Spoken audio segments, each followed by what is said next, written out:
Bună ziua, prieteni! Sunteți la Caterinca de seară, după cum știți. Subiectul nostru de astăzi este sexul. Eu, neavând mare experiență în domeniu, m-am gândit să iau câteva interviuri. Și m-am dus într-un cartier rezidențial din București și am luat câteva interviuri unor oameni care am crezut eu că au idee despre subiectul nostru.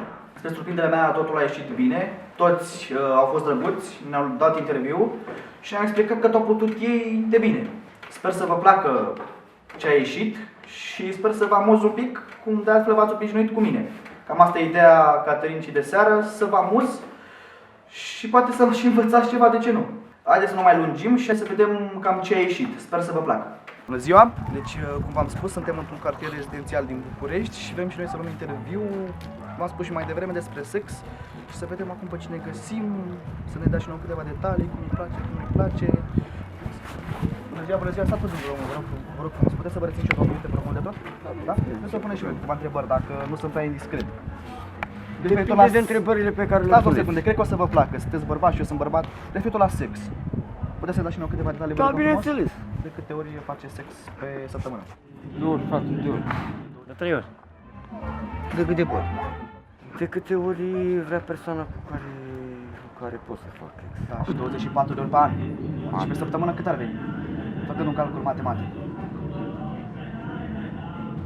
0,3 sau cam așa ne glumesc. Ce poziții vă plac dacă nu sunt prea indiscret?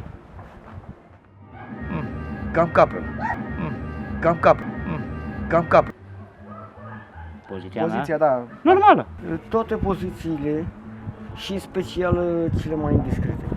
Cele mai indiscrete, am înțeles. Deci vă place hard sex. Știi ce este hard sex, nu? Nu hard sex, nu prefer așa ceva. Nu preferați. Nu. Păi, Nu fac. Păi și ce înseamnă indiscret? Puteți să-mi dați și nouă câteva detalii?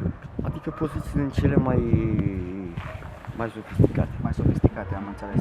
În care să simțim plăcerea atât eu cât și partenera mea de cuplu. Da, am înțeles. Mie îmi plac pozițiile astea clare. Trebuie să uitați puțin mai în cameră, vă rog frumos, Da, ca să da. vadă și de Kama Sutra. Aveți idei ce înseamnă Kama Sutra? Nu? Ce să... Ar trebui ca să stau foarte mult timp să vă explic această practică pe care încă Spuneți. n-am practicat-o N-ați practicat. și care poate m-ar face curios să o practic. V-a face curios, am înțeles. Da. De Kama Sutra, știți? Vă spune ceva Kama Sutra? Nu? Da, Kama Sutra? Știți? Vă spune ceva Kama Sutra? Nu. Nu? Am înțeles. Prezervativul folosiți? Nu? Nici L-am folosit. Și nu vă este frică de anumite boli, eu știu? L-am folosit. Da, l-ați folosit? Acum am nu. înțeles. Păi, dar nu vă e frică de boli, domnul meu? Cam nevastă. Păi și anul călca strâmb, am înțeles. Corect. Și mi-a spus că nu folosiți prezervativul, nu? Da. Dar nu vă este frică de boli, de... Să uitați un pic în cameră, vă rog frumos. Păi de ce să-mi fie frică dacă sunt numai cu partenera? Deci nu Nu călcați cu strâmb. altcine, nu. Am înțeles. Nu vă duceți la prostituate. N-ați fost niciodată la prostituate? Nu mă duc că nu vreau să le dau bani. Sunteți zgârcit? Nu sunt zgârcit, dar nu-mi place. Am înțeles, nu vă place. Dar la prostituate ați fost? Nu? Nu merg la prostituate pentru că este riscul de îmbolnăviri și... prezervativ? Nu folosiți prezervativul?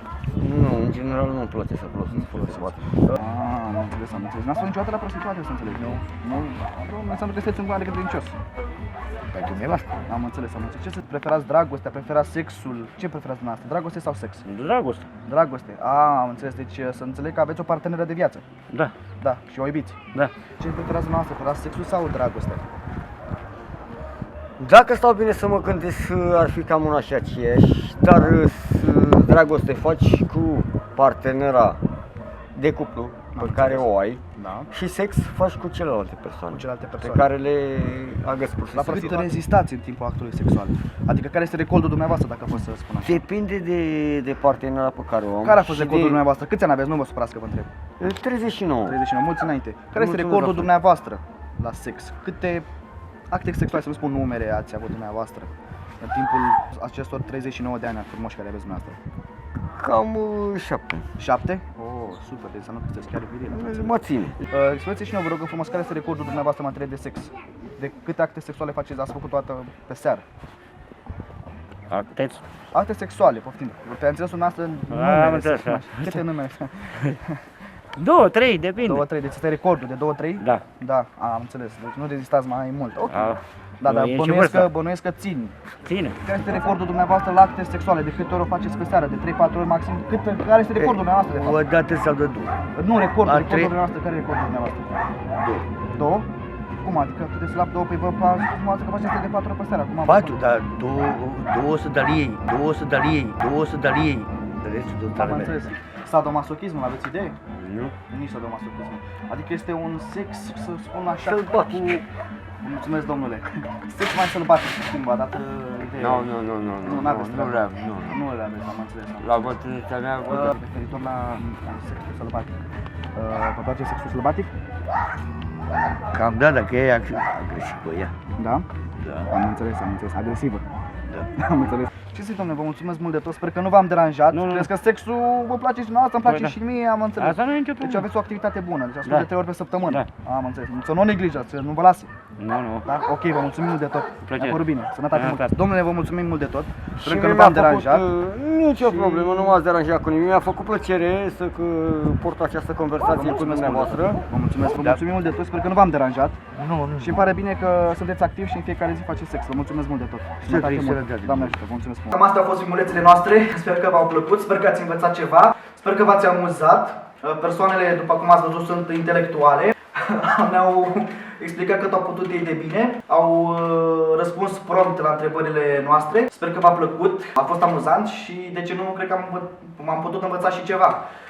Trăgând o concluzie, românii chiar fac sex, asta e un lucru bun, dar nu prea folosesc prezervativul, deci ca și concluzie folosiți prezervativul. Vă mulțumesc frumos, să vă plăcută!